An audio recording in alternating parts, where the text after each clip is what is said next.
Գյուրջան Կասկադ, հասանելի բնակարաններ 65 ամիս մարման ժամկետով։ Շնորհակալություն, պարոն վարչապետ,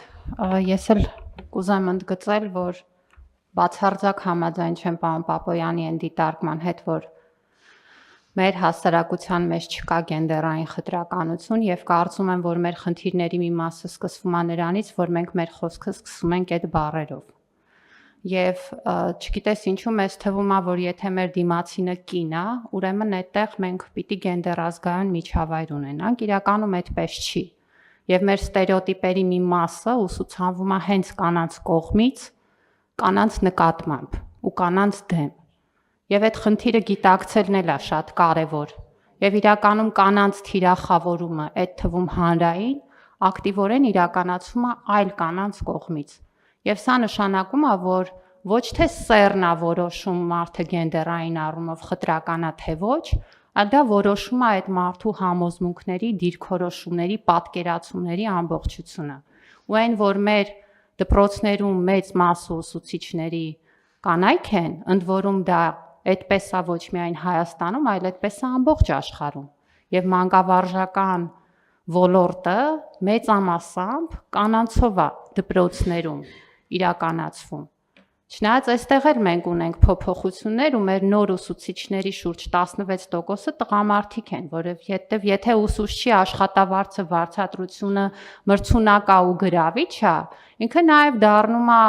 աշխատանքային ճիշտ հեռանկար տղամարդկանց համար, ովքեր որ ընտանիքի հոգսը այսպիսով պատկերացնում են, որ կարող են կրել աշխատելով դպրոցում։ Բայց ասածս այն է, որ մենք չենք կարող ենթադրել, որ եթե մի միջավայրում հիմնականում կանայք են, ուրեմն այդտեղ կներեք խնդիրներ չկան։ Իրականում այդպես չի։ Իսկ մեր խտրականության, դրսևորման ամենապարզ օրինակը ես ձեզ կբերեմ հենց մանկավարժությունից։ Մանկավարժական համալսարանը ավելի քան 100 տարեկան է։ Ու երբ որ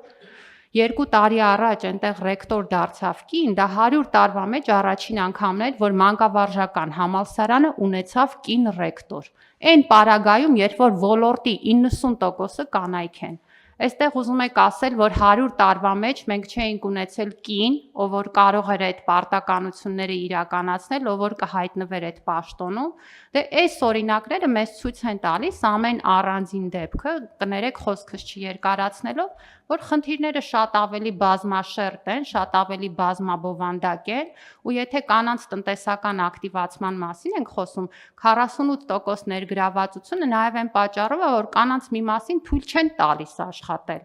Ու դա պարզաբանված է հենց այն հետազոտություններով, որ իրականացված են, որտեղ ընդունված է, որ մարդիկ այդքան էլ չեն խոսում այդ խնդիրներից, նույնիսկ այդ լատենտային իրավիճակում շուրջ 20%-ը հարցված կանանց վերջին հետազոտական տվյալներից մեկով ասել է, որ ուզում է աշխատի, բայց իրեն թույլ չեն տալիս աշխատել։ Իսկ քանի կանայք են, որ աշխատում են եւ իրենց վարձատրությունը իրենք չեն տնօրինում։ Սրանք էլ են խնդիրներ, որոնց մասին պետքա խոսել եւ կարծում եմ, որ գենդերային ռազմավարության կոնտեքստում իրականում այնքան անելիք կա, որը հիմնականում հանրային վարքականոնի փոփոխությանն ուղղված նաև անելիք է, բայց պետության քաղաքականությունն ընթացակարգերը այդտեղ կարող են շատ կարևոր նշանակություն ունենալ։ Շնորհակալություն։ Տիկին Անդրեասյան, տենց տղամարդիկ էլ կան, որ իրենց աշխատավարձը չեն տնօրինում, այս է դեպքն է, որ ասենք այդտեղ որոշակի հավասարակշռություն